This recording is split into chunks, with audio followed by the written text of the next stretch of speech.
সবাইকে জুম্মা মুবারক। আসসালামু আলাইকুম। সবাই কেমন আছেন? আলহামদুলিল্লাহ। জারিসমার পক্ষ থেকে আমি এখানে বরাবর মতো হাজির হয়ে গেছি। আজকে জুমার দিনে বাসায় কি স্পেশাল জিনিস রান্না করেছি সেগুলো আপনাদের সাথে শেয়ার করব। আর পাশাপাশি শুধু একটা রেসিপি আপনাদের সাথে শেয়ার করতে চাই, সেটা হলো কাজলি মাছ। কাজলি মাছের কাঁটাটা এইভাবে করে যদি আপনি ফেলে দিয়ে খান বাচ্চাদেরকে নিয়ে, একদম মুচমুচে কুরকুরে, আমি আপনাকে বলবো অবশ্যই একদিন ট্রাই করে দেখবেন। তাহলে আপনি আমার মতো বলবেন আলহামদুলিল্লাহ। আমি কাজলি মাছটাকে প্রথমে কেটে ধুয়ে বেছে নিয়েছি, তারপর ফেরে ভিতর থেকে কাঁটাটা ফেলে দিয়েছি। আর দিয়েছি হলুদের গুঁড়া, মরিচের গুঁড়া, লবণ, আদা বাটা, রসুন বাটা।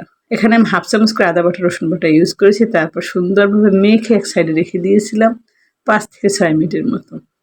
আর এটা রান্না করার সময় অবশ্যই একটু পেঁয়াজ 10 থেকে 12টা কুচিয়ে নেবেন। রান্নার জন্য আমি ইউজ করেছি ফ্রাই প্যান।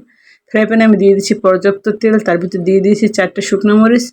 মরিচটা যখন একটু কালার এসে গেছে তখন আমি দিয়ে দিয়েছি মাছটা। আর অবশ্যই এভাবে একদম মাছটা ভাজি করে খেয়ে দেখবেন মরিচটা দিয়ে। বিশ্বাস করুন, এত সুন্দর একটা অ্যারোমা ছড়ায় মাছের ভিতরে মরিচ ডালার, সেটা আপনি যদি না ট্রাই করে থাকেন তাহলে বুঝবেন না। আর আমি উপরে কাঁচামরিচ দিয়েছি আমার গাছের। আর এই কাঁচামরিচটা বিশ্বাস করুন এত স্মেল বাসার কাঁচামরিচের সাথে তুলনায় হয় না বাজারের কাঁচামরিচের। আর আজকে আমি রান্না করেছি অন্যান্য পদগুলো, সেগুলো আপনাদের সাথে শেয়ার করেছি। আর অন্য চুলায় দিয়ে রেখেছি ওটা। একটু সময় নিয়ে ভাজবেন অবশ্যই। 15 থেকে 20 মিনিটের মতো লাগবে এই মাছটি ভাজি করতে। বেশি দমকা জালে রান্না করতে যাবেন না, তাহলে পুড়ে যাবে আর খেতে মুচমুচে হবে না। আর আমি যখন দেখেছি নিচটাই একটু লেগে এসেছে মাছের, তখন উপরে ওই যে 10 থেকে 15টি বললাম না পেঁয়াজ কুচি রাখবে, সেই পেঁয়াজগুলো দিয়ে দেবেন। দিয়ে আবারও 3-4 মিনিট অপেক্ষা করবেন, তারপর আস্তে আস্তে উল্টে দেবেন। আর অবশ্যই একটু ভালো খোলায়, যেখানে আপনার মাছটা লেগে না যায় সেখানেই করবেন। আর আমার গাছে বললাম না কাঁচামরিচ হয়েছে, সেটা তুলতে গিয়েছি, আপনাদের সাথে করেছি শেয়ার। মরিচগুলো অনেকটাই পেকে গিয়েছে, ইচ্ছা করছে না খেতে, তো সেজন্য পেকে গেছে। এখন মেয়েটা আমার বলতেছে, মা তোমার সব মরিচগুলো পেকে যাচ্ছে কিন্তু তুমি খাও না, বাজার থেকে কেন কিনে আনো? জানেন গাছে যখন মরিচ হয় না, আমার ইচ্ছা করে না ছিঁড়ে খেতে। আর মাছগুলো আমি উল্টে দিয়েছি।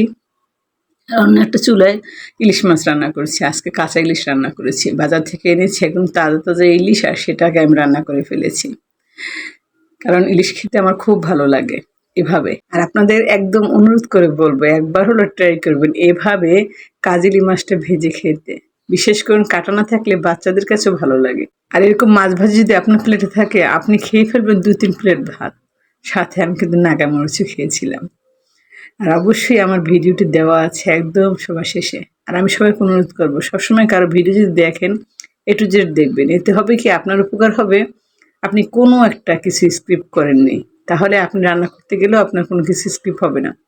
কারণ এই ভাজিটা করতে গিয়ে আমি এক একটা জিনিস এক এক সময় মিশিয়েছি, সেজন্য। আর আপনি যদি আমার ভিডিওটা পুরো না দেখেন তাহলে তো আপনি বুঝতেই পারবেন না আমি কখন কোনটা দিয়েছি। আর খেতে বসে গেছি, সালাদ করেছি, করলা ভাজি করেছি, ইলিশ মাছ আর মাছ ভাজি। আলহামদুলিল্লাহ। আর যারা এখন আমার ভিডিওতে ফলো লাইক সাবস্ক্রাইব কোনটি করেননি, প্লিজ ফলো লাইক সাবস্ক্রাইব এবং পাশে থাকা বেল আইকনটি বাজিয়ে রাখবেন। কারণ জারিসমাম মানে সহজ রেসিপি, আমার ইউটিউব চ্যানেলটি জারিসমাম।